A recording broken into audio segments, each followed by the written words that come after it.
Hello students. तो आज हम एजुकेशन वर्ल्ड चैनल पर आप सभी का स्वागत है। तो इस भूगोल वेत्ताओं की कड़ी में आगे बढ़ते हुए आज हम स्टार्ट करेंगे कार्ल रिटर के बारे में।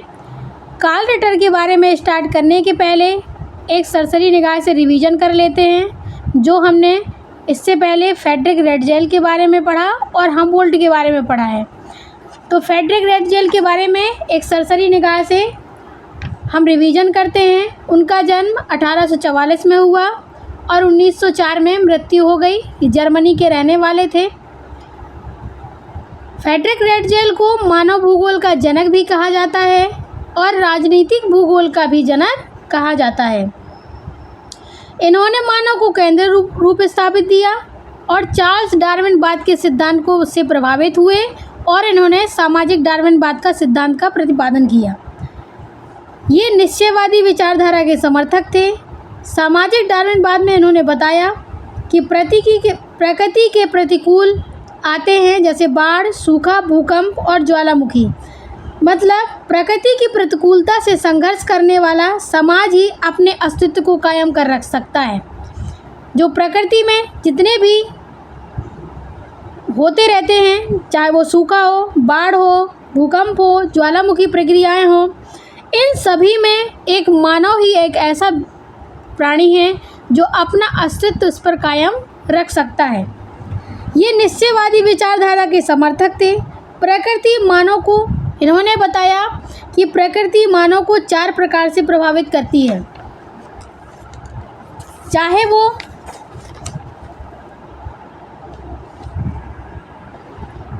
मानव पर प्रत्यक्ष प्रभाव पड़ रहा हो, मनोवैज्ञानिक प्रभाव हो, सामाजिक आर्थिक कार्यों पर प्रभाव पड़े या अन्य गतिविधियों पर प्रभाव पड़े। इन्होंने जो अपनी थ्योरी दी, जो संकल्पना दी, थ्योरी ऑफ ऑर्गेनिक स्टेट की संकल्पना इन्होंने प्रस्तुत की। और राज्य एक जैविक है। ये इन्होंने यह बताया कि राज्य एक जैविक है जो जीवों को रहने के स्थान प्रदान करता है। पहली बार इन्होंने 1869 में डार्विनवाद सिद्धांत का विश्लेषण किया और अमेरिका के भौतिक और सांस्कृतिक भूगोल का इन्होंने विवरण प्रस्तुत किया। इसके बाद इनका जो प्रसिद्ध ग्रंथ था वाल्कर कुंडे, जो 3 खंड में विभाजित है, जिसमें इन्होंने एक अपना वाल्कर कुंडे का अंग्रेजी में अनुवाद दिया द हिस्टोरी ऑफ मैनकाइंड के रूप में। और प्रसिद्ध ग्रंथ इनका एंथ्रोपोजियोग्राफी है। एंथ्रोपोजियोग्राफी इनका प्रसिद्ध ग्रंथ माना गया। रेडजेल ने पर्यावरण और मानव के पारस्परिक संबंधों का विश्लेषण भी किया है और पर्यावरणीय निश्चयवाद के सिद्धांत का प्रतिपादन किया है। इन्होंने रेडजेल ने राज्य के लिए लेविस रोम शब्द का प्रयोग किया। इन्होंने बताया कि राज्य एक जीव की भांति कार्य करता है। और हर्बर्ट स्पेंसर ने राज्य के उत्तरजीविता के सिद्धांत को अपनाया। भूगोल में इन्होंने 6 सिद्धांतों का प्रतिपादन किया है जो प्रकृति विज्ञान और मानव विज्ञान दोनों को स्थान दिया। तो ये था हमारा फ्रेडरिक रेडजेल का। इसी प्रकार से हम सरसरी निगाह से हमबोल्ट के बारे में भी देखते हैं। जिस प्रकार से फ्रेडरिक रेडजेल जर्मनी के भूगोलवेत्ता थे, उसी प्रकार से अलेक्जेंडर वॉन हमबोल्ट ये भी जर्मनी के ही भूगोलवेत्ता थे। इन्होंने 18वीं और 19वीं शताब्दी में भूगोलवेत्ता बनने का प्रणय लिया। इन्हें आधुनिक काल का प्रथम विद्वान भी कहा जाता है और आधुनिक भूगोल का जनक भी माना जाता है। और इनको क्रमबद्ध का जनक भी माना जाता है।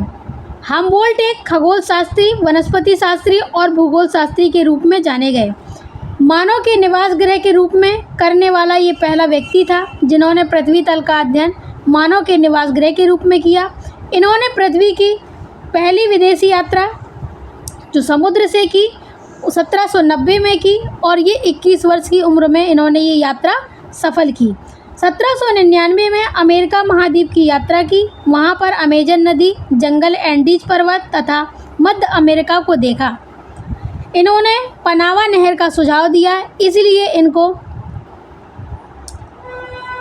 1804 में 18 से लेकर 1824 ईस्वी तक 20 वर्ष तक ये पेरिस में रहे और सभी जगहों का इन्होंने भ्रमण किया और अपने कार्यों को लिखा। इन्होंने जो भूगोल ग्रंथों की रचना की वो है कॉस्मोस।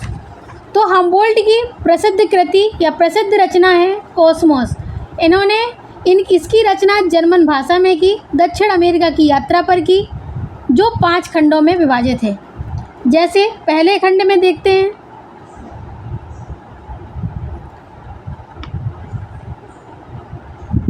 इन्होंने एशिया सेंट्रल साइबेरिया का वर्णन किया। पेरू जलधारा की खोज भी इन्होंने की, इसलिए पेरू जलधारा को हम्बोल्ट की जलधारा भी कहा जाता है, क्योंकि इन्होंने हम्बोल्ट की जलधारा या पेरू जलधारा का इन्होंने खोज की और यह दक्षिणी अमेरिका में के पश्चिमी तट पर यह हम्बोल्ट की जलधारा स्थित है। तो ये हमारा सरसरी रंगाई से रिवीजन था। अब हम बढ़ते हैं कार्ल रिटर के बारे में। देखते हैं कार्ल रिटर ने अपने जीवन में क्या क्या किया है। इनका जन्म 1700 तो हमने क्या बताया, इनका जन्म या जीवन काल 1779 से 1859 तक इनका जीवन काल रहा है। 1779 में ये पैदा हुए और 1859 में इनकी मृत्यु हो गई। इन्हें आधुनिक भूगोल का जनक भी कहा जाता है। आधुनिक भूगोल का जनक किसे कहते हैं? कार्ल रिटर को। कार्ल रिटर को हम आधुनिक भूगोल का जनक भी कहते हैं। ये बर्लिन विश्वविद्यालय में भूगोल के प्रोफेसर थे। इन्होंने 1809 में हम्बोल्ट के संपर्क में आकर भूगोल की ओर अग्रसर किया।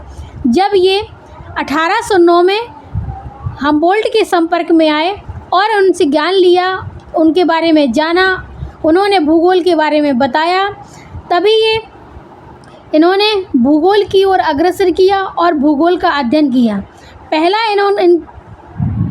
इनका पहला ग्रंथ है 1817 में अर्धकुंडी की रचना की। कार्ल रिटर ने अर्धकुंडी की रचना की और 1817 से लेकर 1859 तक फिल्मी अंदाज में अर्धकुंडी के 19 खंड प्रकाशित किए।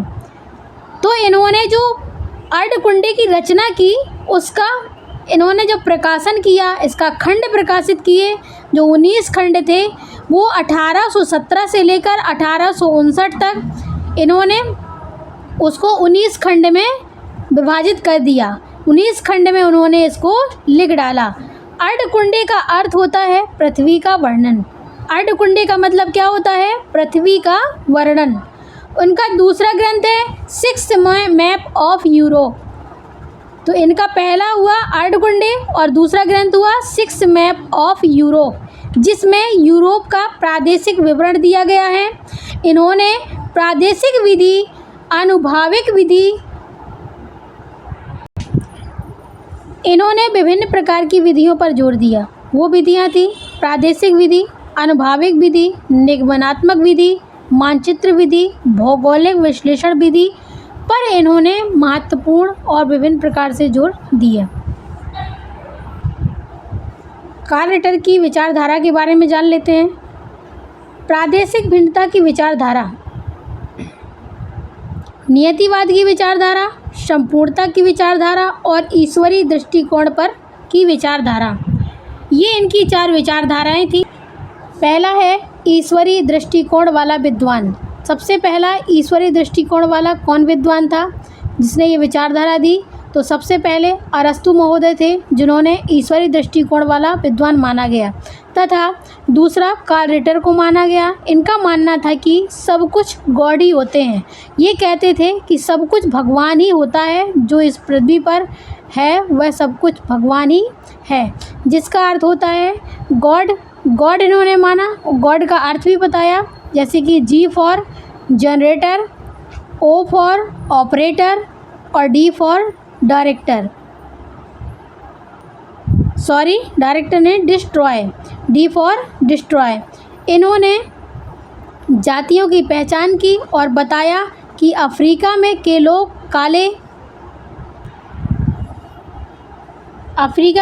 काले, एशिया के लोग गेहुआ तथा अमेरिका के लोग लाल होते हैं। तो सबसे पहले ईश्वरीय दृष्टिकोण वाला विद्वान अरस्तु था, दूसरे कार्ल रिटर आए।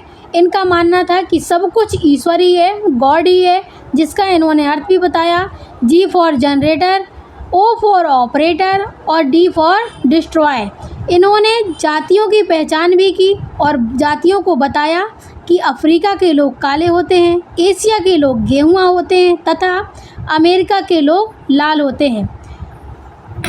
इन्होंने प्रादेशिक भूगोल के लिए लैंडरकुंडे शब्द का प्रयोग किया। जो प्रादेशिक भूगोल को भी इन्होंने जो शब्द दिया, तो इन्होंने प्रादेशिक भूगोल के लिए लैंडरकुंडे शब्द का प्रयोग किया। कथन है कि पृथ्वी मनुष्य के लिए और मनुष्य पृथ्वी के लिए बनी है। इन्होंने जो कथन दिया कार्ल रिटर ने, उन्होंने कहा कि जो पृथ्वी मनुष्य के लिए और मनुष्य पृथ्वी के लिए ही बना हुआ है। इन्होंने विविधता में एकता दिया। क्या दिया इन्होंने? विविधता में एकता। ये पहले व्यक्ति थे जिन्हें भूगोल का व्यावसायिक व्याख्याता माना जाता है। तो ये पहले व्यक्ति भूगोल के एक ऐसे पहले व्यक्ति थे जिन्होंने व्यावसायिक व्याख्याता की संज्ञा दी गई या व्यावसायिक व्याख्याता माना गया। 1920 में बर्लिन यूनिवर्सिटी में प्रोफेसर थे कार्ल रिटर। क्या थे? 1920 में ये बर्लिन यूनिवर्सिटी में प्रोफेसर रहे। और अब हम पढ़ते हैं हम्बोल्ट और रिटर की समानताओं के बारे में। जैसे कि हम्बोल्ट और रिटर में क्या क्या समानताएं हैं। जैसे दोनों की मृत्यु 1869 में हुई 1859 में पुस्तक आई ऑरिजिन ऑफ स्पीसीज का प्रकाशन हुआ। डार्विन की है ये पुस्तक। दोनों प्रकृति की एकता पर विश्वास करते थे। दोनों ने आनुभाविक विधि को अपनाया और दोनों ने पृथ्वी को मानव ग्रह के रूप में अध्ययन को महत्व दिया। तो ये थी कार्ल रिटर के बारे में आज का लेक्चर था हमारा। और हम्बोल्ट और रिटर में समानताएं हमने देखी और कार्ल रिटर ने किस चीज़ पर बढ़ावा दिया। प्रकृति को माना, मानव को माना और सब कुछ उन्होंने गॉड को माना।